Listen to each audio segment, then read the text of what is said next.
Please proceed. May it please the court.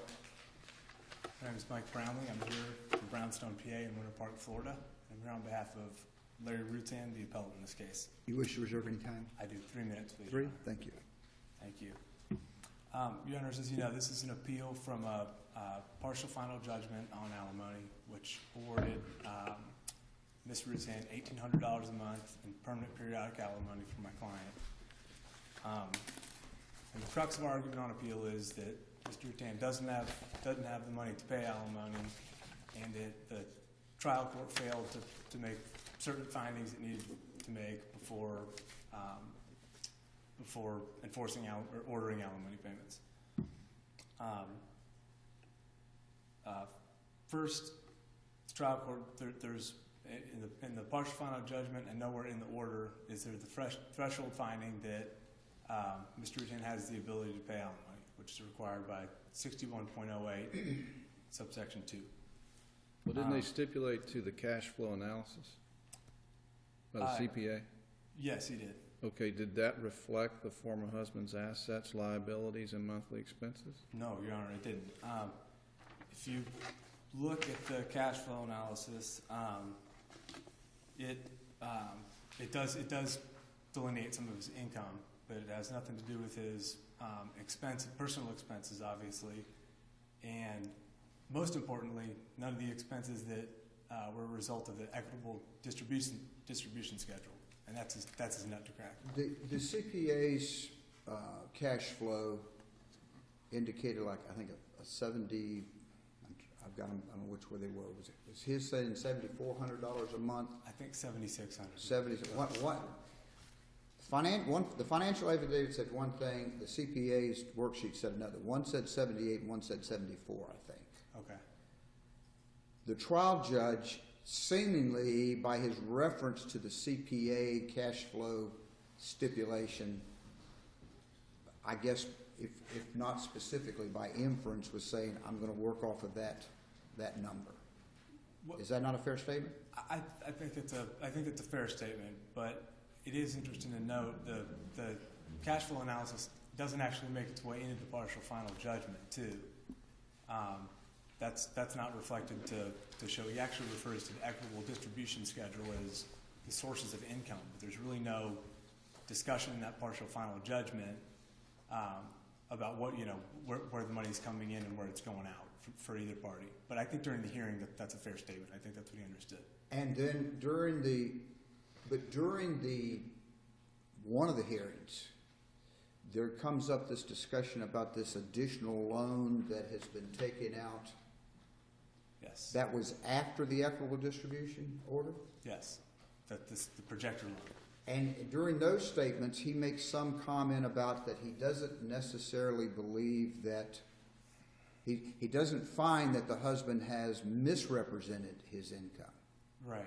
So doesn't that further support at least some kind of inferential finding that he was going with a $7,400 a month income? Where he makes a reference to the CPA cash flow sheet, and he says, and I don't think, and he gets all concerned, and I grant you, he did get concerned about this new loan, the fact that he's come up with $8,000 a month to be able to do the debt service on this new loan. But then he comes back and says, I'm not saying that I can show that he is hiding any income. Right. So it seems like we're working with a figure of $7,400 a month.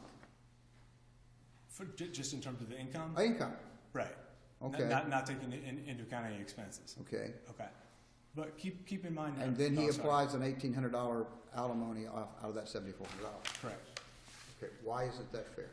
Well, because he has essentially unrebutted testimony that he has. I think I can't do the math real quickly, but he's $8,000 in the hole by the end of it. And if you look at the equitable distribution schedule, that about adds up. Okay, now the equitable distribution schedule has already been signed, appealed, affirmed. Sure. You gotta live with it. Mm-hmm. Now, tell me which of the husband's which of the husband's expenses would you say are attributable to the order under equitable distribution? Which of his expenses are? Okay, she got the house, but he was ordered to make mortgage on the house. Right. So he's got to make that mortgage payment because of the equitable distribution. Correct. There was a second house that he's making the mortgage payment, and this is coming out of the disposable income, not the business income. Right. There's a second, the Lake Wire, or the Wire Road or whatever house, he's got to make the mortgage payment on that. Correct. Is that where he lives?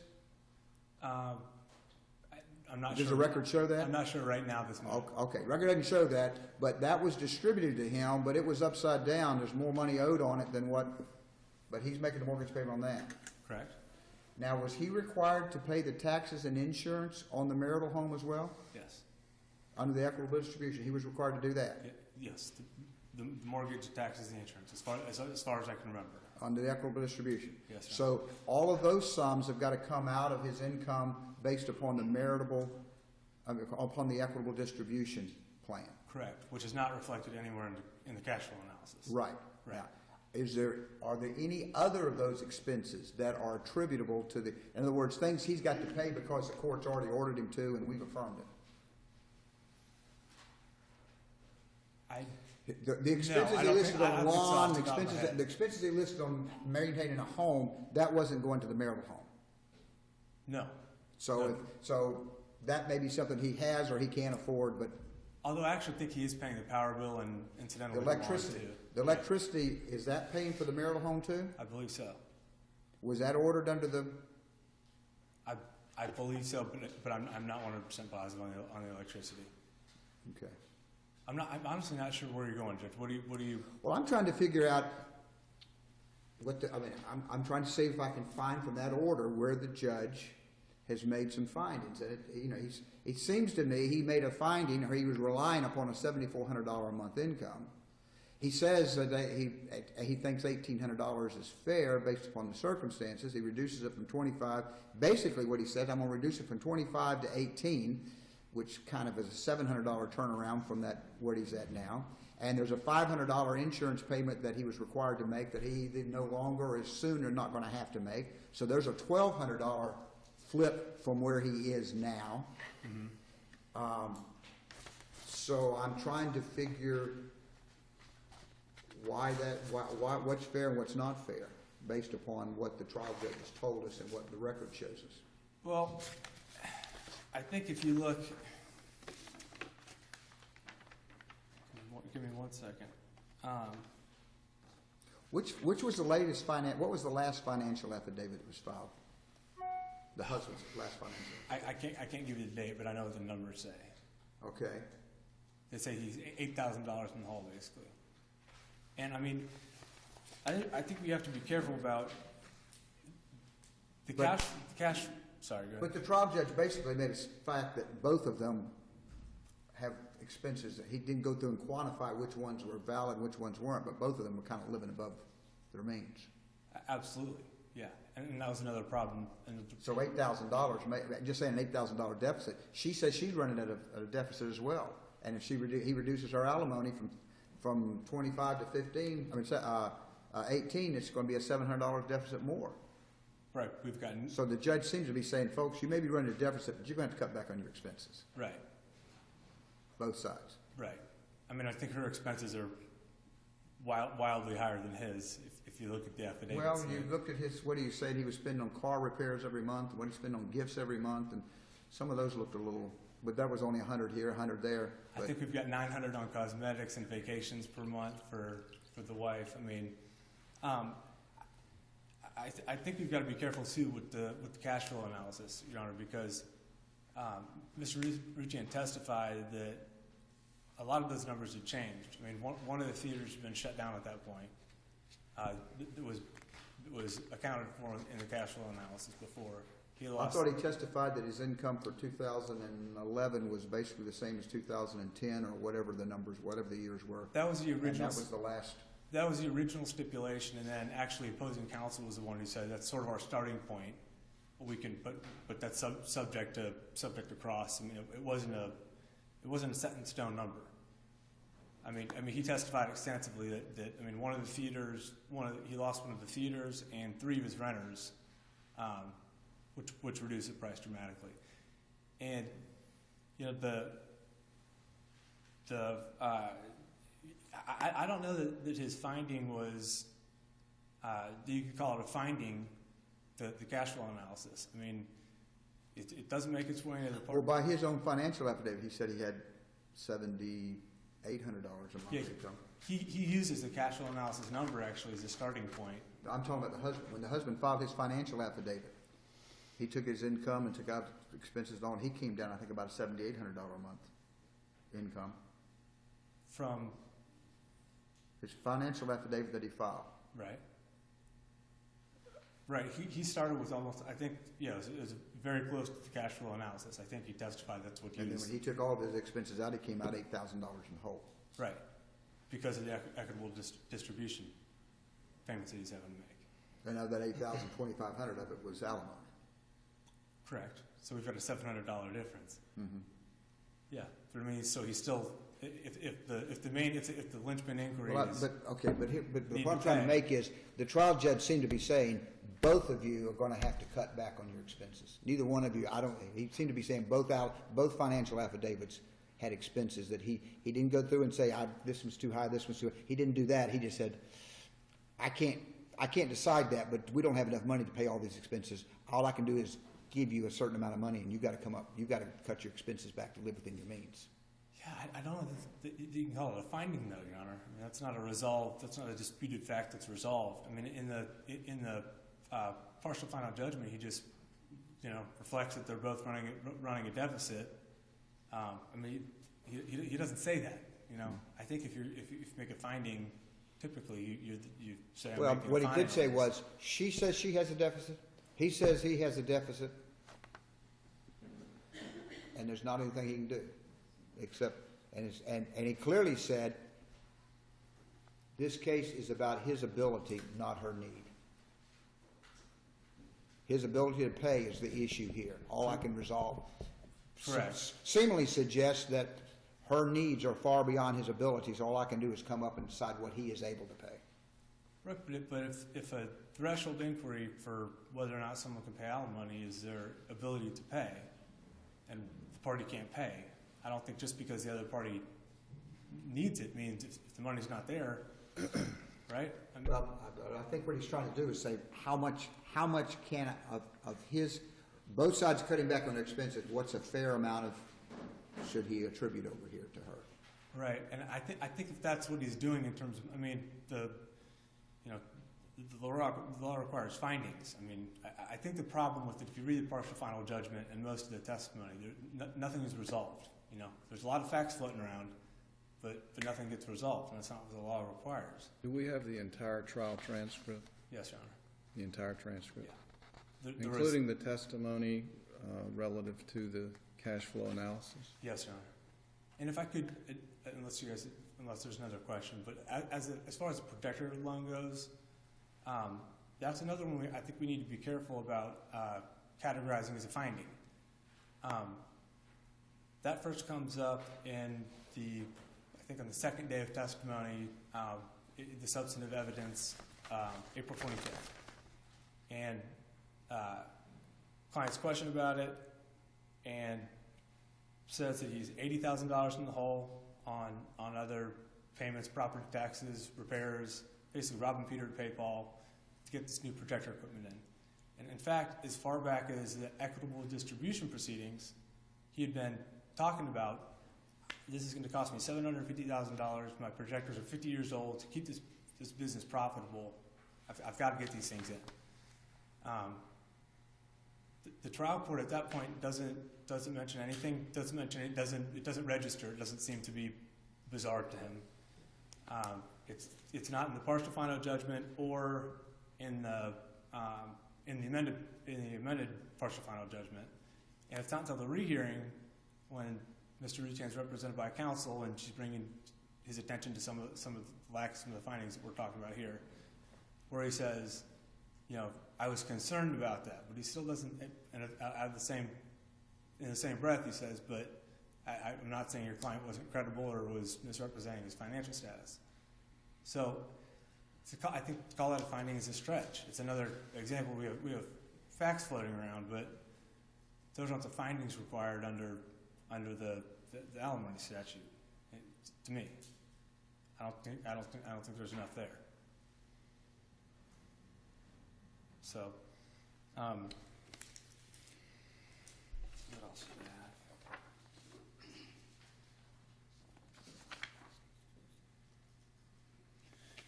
have? So, just to continue, Your Honors, if we don't have the threshold determination that he has the ability to pay, at least not an explicit finding to that effect. Maybe you can read into some of the statements, some facts floating around if that's what's going on. There's no finding on his net income. There's no discussion unless we assume that he adopted the financial affidavit as true as to what his expenses were, and that's clear law in this. In the state. If the court accepted the cash flow analysis that the parties stipulated to, and assuming the court accepted each party's financial affidavits, based on this alimony award, what is each party's monthly deficit? $8,000 for Mr. Rutan, and not quite. I can't off the top of my head remember what hers is off the cash flow. Is that his That's based deficit? upon $2,500 though. Yeah. So it would be Sure. $7,300. Correct. And hers was like $900, and now we have another $700 to it, so hers would be like $1,600. Okay, correct. So, yeah, 8,000 versus 1,600. 73 versus 16. 73 versus 16.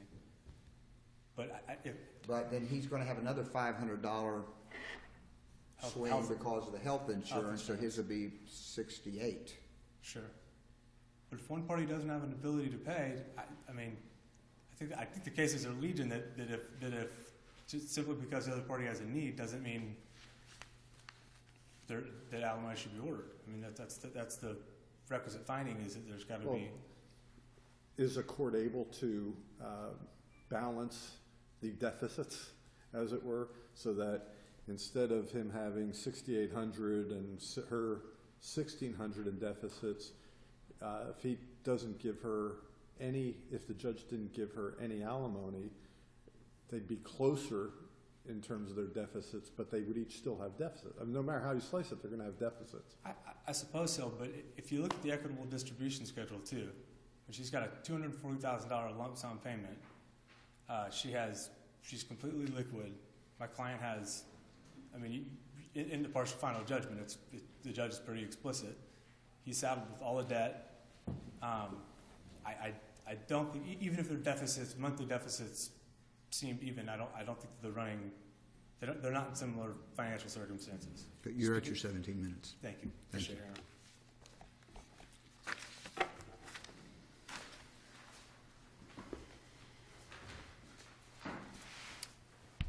Good morning, Your Honors. Jane Grossman. I'm here on behalf of Mrs. Rutan, and I did not represent her in the trial court. Let me ask, just factually, under the equitable distribution, she got the house, but he has to make the mortgage payment. Is that correct? Yes. Now, did the equitable distribution require that he pay for the electricity as well? I don't believe so. Okay, what about the taxes and insurance on the marital home? I don't believe so either. Okay, so the fact that he shows on his financial affidavit, that's gratuitous to her as opposed to, because he shows on there he's paying her electricity and he shows he's paying taxes and insurance on her property. And I think what's most important is when you look at the cash flow analysis that they stipulated to, Mr. Hansen, who prepared this, lists all of the assets, including the marital home, including the triplex that was next door, including the home in Zephyr Hills that was Mr. That was on the equitable distribution side, that page. Yes, it's also on the cash flow Yeah, analysis. it's on the cash flow page, but it's over giving a listing of the equitable Right. distribution. That was his non-marital asset. But anyway, when he prepared this, he actually deducted all of the mortgage payments, the real estate taxes, and the insurance for all of those assets. So the figure that you come down, So you're saying when he says this, that there's $7,800 left for, or $7,400 left for personal distribution, that is after the mortgage payment on the marital home is paid? Yes. And the mortgage payment on the wire road is Yes. paid? Yes, and it's after Where does it show FICA that on in there? wages. Where does it show that in there? It's on, In the cash, yeah, on the cash flow side. yes. And it also Where, includes, whereabouts up there though? I don't remember seeing that on, in the cash flow side. I saw the tenplex, I saw the triplex, but I There's- didn't see the wire road or the Treasure Island home. the payments on the Margus Court mortgage, That's income, that's receipts. yes, but Okay, but where on there does it show, that's the mortgage on the marital where on there home. does it show they're receiving money for the mortgage that they're paying on the marital home? That Margus mortgage is money they're receiving, that's income. Yeah, but I believe the mortgage on the marital home was used to develop the theaters. So that's why it was No, treated the that way. mortgage on the triplex was used to develop the theaters, not the marital home. Well, I may be incorrect. That $600 and some odd thousand was on the tenplex, on the theaters, and on the triplex, but that wasn't on the marital home. Marital home has two mortgages, And and it then, adds up to about $300 and some odd $1,000 yes, and all those are included on this cash flow analysis. before the $7,400. Yes. Okay, I'll have to go back and look at it because I didn't see that. The discretionary income, that's after FICA, taxes on, Understand. So if the marital home and the mortgage on the Lake Wire, there's a lake here in Lakeland called Lake Wire. The Wire Road home, if those two sums are being considered in the cash flow prior to the termination of $7,400, then Mr. Rutan's financial affidavit, where he does not include them and he only comes up with $7,800 income, his income is way off compared to the cash flow. well, that's a problem that we have in this case, and this is exactly why. Well, that's a problem we have with the trial judge's order, isn't it? The trial judge's order never says, I determined this to be the amount of income.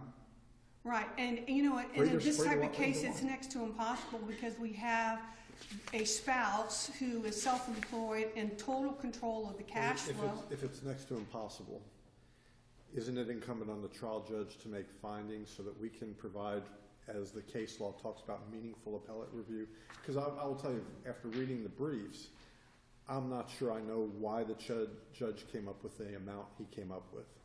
Well, in this case, you have to remember that in the first final judgment, the partial final judgment on equitable distribution, the trial court made a very specific finding reminding all the parties what they agreed to, and that was the CPA shall prepare a cash flow, and the court will use this to determine the availability of cash to pay alimony in the future if it's requested by the wife. Then we get to the alimony hearing, and this cash flow is introduced into evidence. And the former wife, of course, she says, Judge, here it is. Mr. Rutan said, yes, I stipulate, here it is. And it's only up to 2010. And then Mr. Rutan gratuitously offers, oh, by the way, Judge, for 2011, that's my income too. Was there an objection to that testimony? No. So the testimony was properly before the court? Yes. And the testimony that was presented by both parties, I guess some of it related to their financial affidavits and some of it was more explanation as to expenses and whatnot. All of that was before the trial court to weigh in determining the amount of alimony. Yes, and the All right, judge... so if that's all before the court, had the court awarded $3,000 alimony, it seems to me your argument would be the same. It's good. It's a good number. If the judge awarded $100 alimony, I mean, somebody would be arguing it's a good number. So how can we tell if any of these numbers are good without more findings? Because what we have is a stipulated to cash flow analysis understand. that says I understand. the party's joint income is $7,400 per month. He gives her 20% of that, $1,800, and leaves him with 80%. And the problem, too, in cases like... But the equitable distribution order, okay, there's a difference we haven't. I've got to go back and look at I did not catch that $3,200 plus or $3,800 plus the $1,200 on the taxes and interest were was considered before the cash flow of $7,400 was determined. Well, the Zephyr Hills property, I believe, is the wire address that's specifically included on the cash flow analysis. They include the rent income because he did not live Wait, there. Zephyr Hills is Zephyr Hill property and the Wire Road property the same thing? I believe so. Because we have the triplex, the marital property, the 2 theaters, and the Zephyr Hills property, which is his non-marital home that I was renting out. It was renting out, okay. Okay? Okay. And a problem we have in cases like this, I mean, it's always The preferable. Treasure Island home is listed in there as well. The mortgage on that's listed in there as well. We have rents from Treasure Island triplex. Rent, that's triplex. That's rents from the triplex. I'm talking about the mortgage expense on the marital home. I believe, Your Honor, I could be wrong, but that is payments on the Marge Court mortgage because I believe that's what was used for the complex. And I'm very certain that's not the case. Okay. It was the triplex that was cross-collateralized with the tenplex, not the marital home. Okay. But what I wanted to say is it's always preferable in cases like this to be able to shoot a bullet at any moment and say this is what the husband's income is. But in this particular case, you have to remember, Mr. Rutan comes to the final hearing with a financial affidavit and says, Your Honor, my deficit every month is $8,000. I don't have the ability to pay any alimony. And then the trial court never disputed that. The trial court never said, you know, yours is this is overstated because you've got this too much, this too. He never made any findings on that. He just basically says, he says he's got a deficit, she says she's got a deficit. Right. I'm really concerned because he can come up with money and pay an extra mortgage payment, but this is is the where we biggest are. concern. He comes to court and says, I have an $8,000 deficit, and then discloses for the first time in closing argument, oh, by the way, I just qualified for a $500,000 loan, and I've been paying a payment of $8,000 per month. He never updated his financial affidavits to give opposing counsel an opportunity to say, hey, number one, did you take your financial affidavit that you swore under oath that you're $8,000 in the hole? Is this what you took to the bank to qualify for a $500,000 loan? If so, or if not, I want to see the financial affidavit that you just took to a bank to qualify. And then the trial judge turned right around and said, but I'm not going to, I can't make a finding that he has been He was very misrepresented. generous. Well, but he didn't make He didn't make enough findings. He didn't find anything to tell us. In addition to all of this, we have a $200 and how many $1,000 equitable or equalization obligation that's out there. That's never He's been got paid. to pay somehow not under that equitable disposition order. Right, that's never been paid. That's never been paid, and if he started making monthly payments, where would that come from? Well, I mean, yeah, she's got a judgment for that. I think the trial judge was right when he said, basically, he impliedly said, there's not enough money to go around here, folks. But Well, he was. he didn't give us enough information to say, and since there's not enough money to go around, this is a fair way to try to spread the poverty.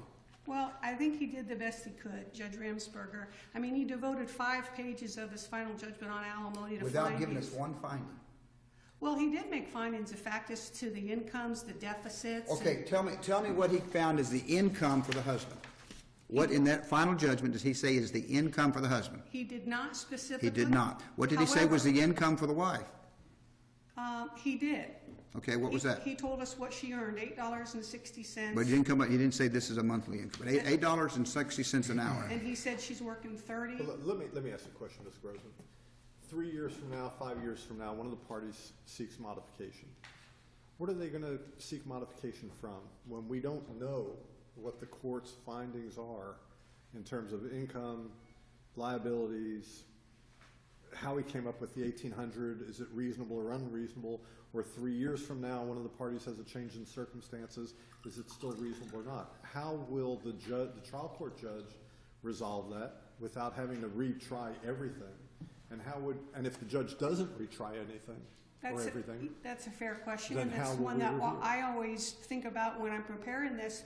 That's why I went back to the original partial final judgment on equitable distribution, where the trial court very specifically said, the parties have agreed, we're going to do this joint cash flow analysis, and I'm going to rely on that. And then you have the testimony of Mr. Rutan, who says, yeah, this is what my income is, and it's the same thing for 2011 too, period. But then How can he argue with There that? was also testimony regarding expenses, and there are no findings. You know, in every divorce case, these expenses are just that illusory. Let me ask one other question. If we were to reverse, because we're concerned about the lack of findings, what's the remedy? Do we need to order a new trial, or do we say we're sending it back based on this record that's before you? You have to make more detailed findings to provide for meaningful appellate review. If you were to reverse, I would think that it would be a very specific remand instruction for the trial judge to tell us what he based his number on. Do you believe there's enough in the record for the court to do that? I believe there's the joint cash flow analysis that the parties stipulated to. So the court, in your argument, would be able to reject some of the testimony that was given and relies solely on the cash flow analysis? Pardon me? The court could reject the other testimony that was offered as to Right. expenses and income and Right. the range of things that was testified to. Is it your position the trial court could reject that and say, I told you, give me a Yes. cash flow analysis, you all stipulated to the cash flow analysis coming in, here's my ruling based only on that, and if you all don't like it, it's your own fault because you didn't object to using the cash flow analysis? Yes.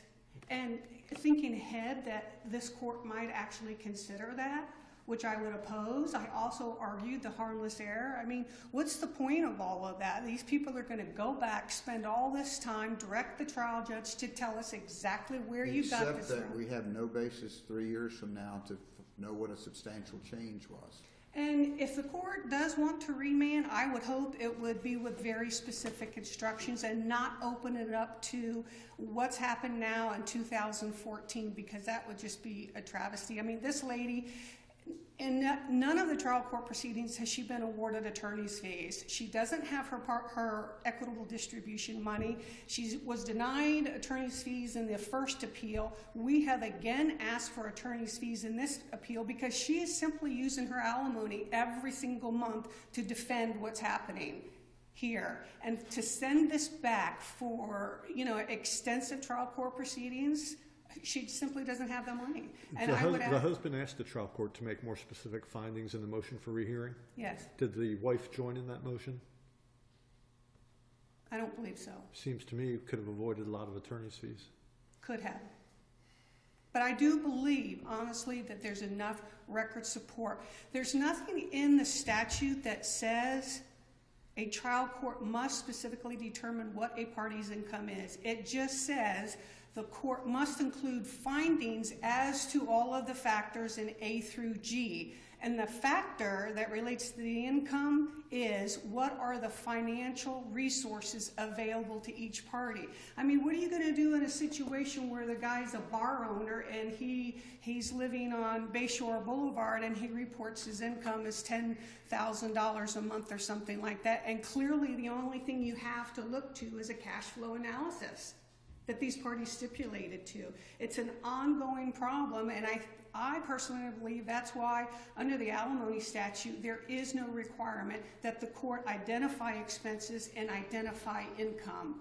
It's different for child support because of the formula, but there is no legislative requirement for alimony. Any further questions? Very good, thank you.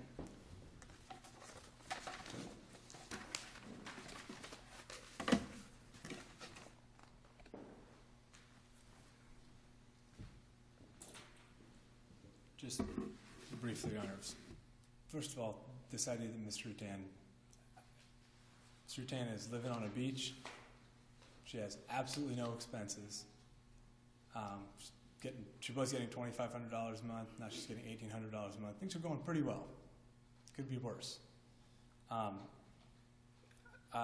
Judge Silverman, I think you hit the nail on the head. During the rehearing, counsel asks, and I'm quoting, "We're making assumptions, Your Honor, as to what numbers the court is working with because the court is not looking at and never specifically stated what the husband's net income is." Mr. Rutan's response, "We believe you made every finding that was required for you to make." And this was in the context of, we need more information. We're pulling everything out of ether here. We're not really sure who's on first with this whole analysis. The projected refunds, I know in the rehearing proceeding, the court made a mention that it was a mystery and he was concerned about it, but that had been discussed as early as the equitable distribution proceedings, twice before in the alimony proceedings, and in fact, at the end of the alimony proceedings, when Mr. Rutan requested to have his temporary alimony rescinded, it was over the objection of Mr. Rutan's counsel said, what in the world are we doing here? He's just taking out this big loan. And the judge says, I understand that. I'm still going to rescind the... If that was the dispositive issue for him, that was really showed him that he had more money than he was representing, it would have been in one of the orders, and it would have come up. In my opinion, there would have been a more vociferous questioning about it. There would have been finding at least. We don't have enough findings, and Your Honors, I would suggest if you do send it back, I know the trial judge has said on a number of times in the record, I can't give you the cites, but he's expressed his desire. For whatever reason, he was under the impression that the PCI and the equitable distribution was a non-final order. I think he probably could have, once it came back, it's obviously cloaked with, presumption of correctness, but I still think he could have tweaked it if that's what he needed to do, and he's expressed a desire on the record to want to do that to make this easier, because he's having a hard time fitting all the puzzle pieces. You're suggesting we have the authority to give him the authority to go back and change the equitable distribution that's already been finalized and appealed and affirmed? I believe so, because this court categorized it as it was a non-final appealable order. So I think we actually do. I hope I'm not being wildly naive right now, but Okay. that's my impression. And you need to wrap it up. Okay. Thank you, Your Honor. Thank you very much. Thank you both. We're going to stand in recess about 15 minutes.